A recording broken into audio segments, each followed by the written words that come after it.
Hello friends, welcome to my dear herbs kitchen. இன்னைக்கு நம்ம பார்க்க போறது இட்லி கார போண்டா. வாங்க எப்படி செய்யலாம்.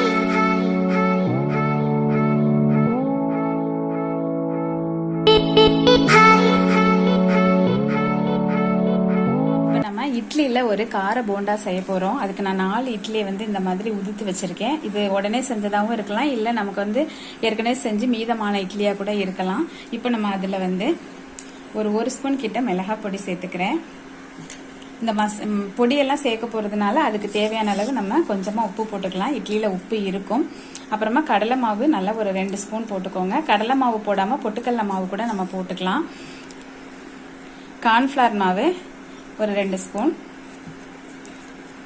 அரை ஸ்பூன் சீரகம், ஒரு பச்சை மிளகாய் பொடிசாக கட் பண்ணது, அரை ஸ்பூன் சோம்பு, ஒரு பெரிய வெங்காயம் 1 போட்டுக்கலாம்.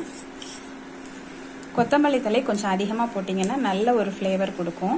இப்போ இது எல்லாத்தையும் கொஞ்சமாக தண்ணி தெளிச்சிட்டு நம்ம நல்லா எல்லாத்தையும் கலந்துக்கலாம்.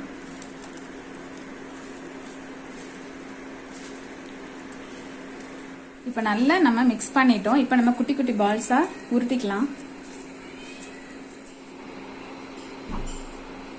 நம்ம எல்லாத்தையும் உருட்டி வச்சுட்டோம் ஒன்று போல். இப்போ நம்ம ஆயில் ஹீட் ஆகிடுச்சு, அதில் போட்டு எடுத்தோம்.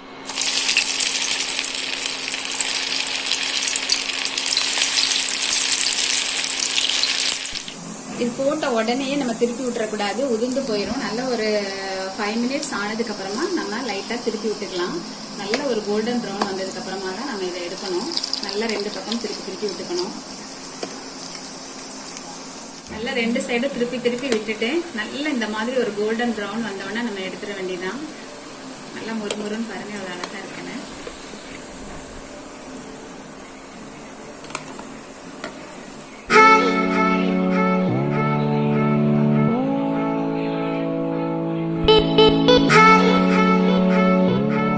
இட்லி கார போண்டா ரெடி ஆயிடுச்சு. இதுக்கு ஒரு தேங்காய் சட்னி வச்சு சாப்பிட்டா செம டேஸ்டா இருக்கும். இது குட்டி பிள்ளைங்கள்லாம் ரொம்பவே விரும்பி சாப்பிடுவாங்க.